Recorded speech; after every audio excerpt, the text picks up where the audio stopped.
பண்ற மாணவர்கள் கண்டிப்பா இந்த 7 குவாலிட்டி இருக்கான்னு செக். சாய்ஸ் லிஸ்ட் ப்ரிப்பரேஷன் இதான் ரொம்ப ஒரு முக்கியம். அடிப்படையில் நீங்க காலேஜை செலக்ட் பண்ணீங்கன்னா கண்டிப்பா உங்க லைஃப் நல்லா இருக்கும். அவ்வளோ ஸ்டூடெண்ட்ஸ் டிஎன்இ கவுன்சிலிங்காக எல்லா மாணவர்களும் வந்து பார்த்தீங்கன்னா வெயிட் பண்ணியிருக்கீங்க. டிஎன்இ கவுன்சிலிங்கே ரொம்ப ஒரு முக்கியமானது என்னன்னா இந்த சாய்ஸ் ஃபில்லிங் ப்ரிப்பரேஷன். இதை பற்றி தான் நம்ம இந்த வீடியோவில் பார்க்க போகிறோம்.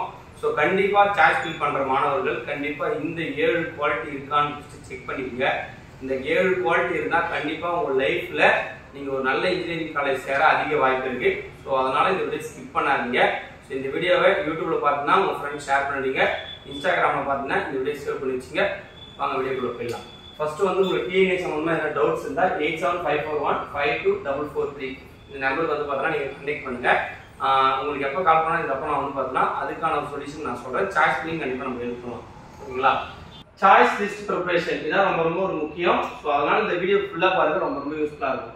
ஃபர்ஸ்ட் ஸ்டெப் 1 என்ன சொல்கிறேன் பார்த்தீங்கன்னா கட் ஆஃப் அண்ட் ரேங்க். பேஸ்டான உங்களோட ரவுண்ட் என்னென்ன கட் ஆஃப் இருக்குங்களோ அந்த ரவுண்ட் வந்து உங்களுக்கு ஆல்ரெடி தெரிஞ்சிட்டு இருக்கோம். சரி, அதுதான் அப்படின்னாலும் சொல்கிறேன். ரவுண்ட் 1 பார்த்தீங்கன்னா கட் ஆஃப் 200லேருந்து 179 வரைக்கும் இருக்க எல்லா மாணவர்களும் வந்து பார்த்தீங்கன்னா பார்ட்டிசிபேட் பண்ணுவீங்க.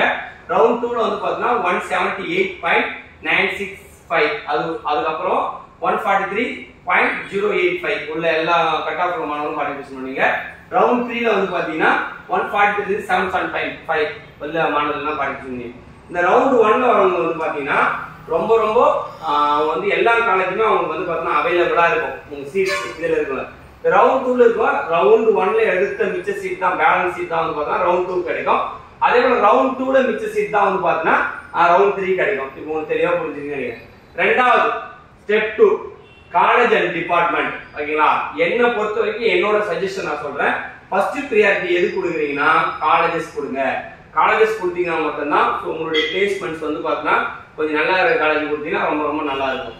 ரெண்டாவது வந்து பார்த்தீங்கன்னா அதோடைய ஸ்டாண்டர்ட்ஸும் அதோடைய ரெப்யூட்டேஷன் எப்படி இருக்குன்னு வந்து பார்த்தீங்கன்னா தெரிஞ்சுங்க காலேஜோடைய. இதான் ரொம்ப ஒரு முக்கியம். மூணாவது வந்து பார்த்தீங்கன்னா ஸ்டெப் 3 ஃபீஸ் ஸ்ட்ரக்சர். இந்த ஃபீஸ் ஸ்ட்ரக்சரா ரொம்ப முக்கியம். பல மாணவர்கள் வந்து பார்த்தீங்கன்னா போன வருடம் அதுக்கு முன்னாடிலாம் வந்து பார்த்தீங்கன்னா காலேஜ் எடுத்துட்டு ஃபீஸ் கட்ட முடியாம குடும்ப சூழ்நிலையால வந்து பார்த்தீங்கன்னா காலேஜ் ஸ்கிப் பண்ணிட்டுலாம் வந்திருக்காங்க. ஸோ ஃபர்ஸ்ட் ஒரு காலேஜுக்கு கால் பண்ணி ஃபீஸ் ஸ்ட்ரக்சர் என்னன்னு கேட்கறதுல தவறே இல்லை. ஸோ தெரிஞ்சுக்கிட்டு தவறு இல்லை. ஸோ நீங்க எடுக்க போற காலேஜுக்கு ஃபீஸ் ஸ்ட்ரக்சர் என்ன வரும்ன்றது தெளிவா தெரிஞ்சுக்க. அது வந்து பார்த்தீங்கன்னா இப்போ கவர்மெண்ட் காலேஜ் ஃபீஸ் வந்து பார்த்தீங்கன்னா சிஜி எம்ஐடி நீங்க வந்து பார்த்தீங்கன்னா 15,000லேருந்து 20,000க்குள்ள இருக்க வாய்ப்பு இருக்கு.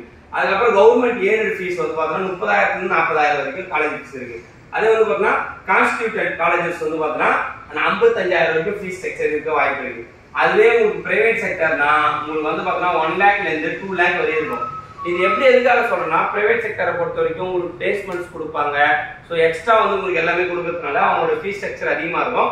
ஸோ அந்த ஃபீஸ் ஸ்ட்ரக்சர் நீங்க கட்ட போறீங்கன்னா ஸோ அந்த காலேஜை பத்தி ஃபுல்லாக தெரிஞ்சுக்கலாம், எந்த தவறும் இல்லை. ஸோ அந்த காலேஜை பத்தி முன்னாள் மாணவர்கள்ட்ட கேளுங்க. அதுக்கப்புறம் வந்து பார்த்தீங்கன்னா நீங்க ஆன்லைனில் செக் பண்ணி பாருங்க. ஸோ உங்களுக்கு எல்லா டீட்டெயிலும் வந்து பார்த்தீங்கன்னா நீங்க தெரிஞ்சுக்கலாம். அதுக்கப்புறம் 4வது ஸ்டெப் என்னன்னா பிளேஸ்மெண்ட் ரெக்கார்ட்ஸ். இதான் ரொம்ப முக்கியம். ஒரு காலேஜ்ல வருடம் எவ்வளவு மாணவர்கள் பிளேஸ்மெண்ட் ஆகுறாங்க அப்படின்றது நீங்க தெரிஞ்சுக்கணும். அப்படி தெரிஞ்சா மட்டும்தான் நம்ம படிக்கிறதுக்கு நல்லா சம்பாதிக்க.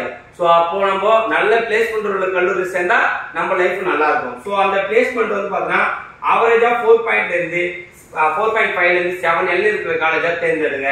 அதே போல ஒரு எக்ஸாம்பிள் சொல்றேன். எஸ்என் காலேஜ்ல வந்து பார்த்தீங்கன்னா அவரேஜா 12 லட்சத்துக்கு மேல சேலரி தராங்க. ஸோ இது ரொம்ப ஒரு முக்கியம். அதுக்கப்புறம் வந்து பார்த்தீங்கன்னா ஸ்டெப் 5 ரேங்கிங். இதான் ரொம்ப முக்கியம். ஒரு காலேஜோட தரத்தை நம்ம எப்படி கண்டுபிடிக்கலாம் அப்படின்னா NBA அப்படின்னு சொல்லிட்டு ஒரு அக்ரெடிடேஷன் இருக்கும். அப்புறம் வந்து பார்த்தீங்கன்னா NAACன்னு ஒன்று இருக்கும். அப்புறம் NRF ரேங்க். ஓகேங்களா? இது எல்லாமே வந்து பார்த்தீங்கன்னா தெரிஞ்சுக்க. இப்போ NBA பேஸ்ட் ஆன் டிபார்ட்மெண்ட். ஒரு காலேஜ்ல வந்து பார்த்தீங்கன்னா ஒரு டிபார்ட்மெண்ட்டுக்கும் அவங்க NBA அக்ரிடேஷன் கொடுத்துருப்பாங்க. ஓகேங்களா? அதில் வந்து பார்த்தீங்கன்னா NBA வந்து பார்த்தீங்கன்னா 3 டிபார்ட்மெண்ட்டுக்கு ஒரு காலேஜ் இருந்தா அந்த காலேஜ் நல்ல காலேஜ். ஒரு 6 டிபார்ட்மெண்ட் இருக்குன்னு வச்சுக்க. அந்த 6 டிபார்ட்மெண்ட்ல 3 டிபார்ட்மெண்ட்டுக்கு NBA கொடுத்துருந்தாங்கன்னா அந்த காலேஜ் நல்ல காலேஜ். ஓகேங்களா? அப்புறம் NAAC இது வந்து பார்த்தீங்கன்னா பேஸ்ட் ஆன் அந்த காலேஜோட ரேங்கை பொறுத்து கொடுப்பாங்க. அந்த காலேஜ் நீங்க பார்த்துருப்பீங்க ஒரு சில காலேஜ் A++ அப்படின்னு சொல்லிட்டு இருக்கும். ஸோ A++ல இருந்து உங்களுக்கு காலேஜ் ரேங்க் என்னவா இருக்குன்னு நீங்க தெரிஞ்சுக்க. அதுக்கப்புறம் NIRF ரேங்கிங். இது எப்படி கொடுக்குறாங்கன்னா இது வந்து பார்த்தீங்கன்னா உங்களுடைய காலேஜுடைய குவாலிட்டியை பொறுத்து கொடுக்குறாங்க. அதுக்கப்புறம் வந்து பார்த்தீங்கன்னா டீச்சிங், லேர்னிங், ரிசோர்ஸ். ஸோ இது வந்து ரொம்ப ஒரு முக்கியம். இதுதான் வந்து பார்த்தீங்கன்னா ரேங்கிங், காலேஜோட ரேங்கிங். அதுக்கப்புறம் மெயினாக நீங்க பார்க்க வேண்டியது ஸ்டெப் 6 லொகேஷன். லொகேஷன் வந்து பார்த்தீங்கன்னா மோர் இம்பார்ட்டன்ட். எதுக்காகனா அந்த காலேஜ் எங்க இருக்கு அப்படின்னு பாத்தீங்களா. இப்போ வந்து பாத்தீங்கன்னா அர்பன் சைடுனா உங்களுக்கு வந்து பாத்தீங்கன்னா ரொம்ப ரொம்ப ஒரு இம்பார்ட்டன்ட். சென்னை, கோயம்புத்தூர், திருச்சினா ஸோ உங்க நியரஸ்ட்லயே சோ மெனி எம்என்சி கம்பெனி இருக்கும். அவங்க வந்து அதோட டைப் வச்சிருப்பாங்க. உங்களுக்கு ஈஸியா பிளேஸ்மெண்ட்ஸ் கொடுக்க வாய்ப்பு இருக்கு. ஸோ அதுக்காக நான் வில்லேஜ்ல இருக்கிற காலேஜ் வேணாம்னு சொல்ல. So first priority urban college இருக்கிற காலேஜுக்கு கொடுங்க அப்படின்னு சொல்றேன். அதுக்கப்புறம் வந்து பாத்தீங்கன்னா 7th ஸ்டெப் வந்து பாத்தீங்கன்னா டைமிங். நீங்க டே ஸ்காலரா இருந்தாலும் சரி, ஹாஸ்டலா இருந்தாலும் சரி, ஸோ காலேஜோட சிலபஸ் படிக்கிறது ஓகே. பட் அதனால எக்ஸ்ட்ரா நீங்க வந்து பாத்தீங்கன்னா கவர்மெண்ட் எக்ஸாமினேஷன் எல்லாம் ப்ரிப்பேர் பண்ணுங்க. ஸோ ஏன்னா நீங்க இன்ஜினியரிங் படிக்க போறீங்க, ஒரு ப்ரொஃபஷனல் டிகிரி படிக்க போறீங்க. ஸோ உங்களோட நாலேஜ் வந்து பாத்தீங்கன்னா அதிகமா உங்களுக்கு கெயின் ஆகும். ஸோ அதன் அடிப்படையில் நீங்க கவர்மெண்ட் எக்ஸாம்ல ப்ரிப்பரேஷன் பண்ணீங்கன்னா கன்ஃபார்ம் 100% நீங்க 4 வருஷம் முடிச்சுட்டு வரும்போதே ஒரு கவர்மெண்ட் ஜாப் கூட வாங்க அதிக வாய்ப்பு இருக்கு. ஏன்னா எல்லாருமே நல்லா படிக்கிற மாணவர் தான் நீங்க எல்லாருமே. ஸோ இதையும் டிசைட் பண்ணிங்க. இது அப்படியே ஸ்கிரீன்ஷாட் எடுத்து வச்சுங்க. இது கண்டிப்பா ரொம்ப ரொம்ப ஒரு யூஸ்ஃபுல்லா இருக்கும். இது அடிப்படையில் நீங்க காலேஜை செலக்ட் பண்ணீங்கன்னா கண்டிப்பா உங்க லைஃப் நல்லா இருக்கும். என்னடா இவங்க ரொம்ப நாளா வீடியோ போடணும்னு நினைக்காதீங்க. என்னோட ஃபேமிலியில் ஒரு ஃபங்க்ஷன். ஸோ இதுக்கப்புறம் ரெகுலரா டே பை டே ஒரு வீடியோ கண்டிப்பா வரும். நீங்க டிஎன்ஏ எதுனா டிஎன்ஏ சம்பந்தமா என்ன டவுட்ஸ்னாலும் 8754152443 இது என்னோட நம்பர் தான். நீங்க பல மாதம் என்கிட்ட பேசிட்டு இருக்கீங்க. உங்களுக்கு எல்லாத்துக்கும் நான் ஹெல்ப் பண்ண நான் ரெடி, பியூர் ஜெனினா இருப்பேன். உங்களுக்கு என்ன டவுட்னாலும் என்கிட்ட கேட்கலாம். இதை தெரிஞ்சு வச்சுங்க. அடுத்தது வந்து பார்த்தீங்கன்னா சாய்ஸ் ஃபில்லிங் டெமோ வீடியோ எப்படி நடக்குன்றது நான் ப்ராப்பரா எழுதியே போடுறேன். அதை வந்து ஸ்டெப் பை ஸ்டெப்பா பாருங்க. சாய்ஸ் லிஸ்ட் எப்படி ரெடி பண்ணணும்னு உங்களுக்கு சொல்லியே தரேன். உங்களுக்கு சாய்ஸ் லிஸ்ட் வேணும்னாலும் சொல்லுங்க, நான் அனுப்புறேன்.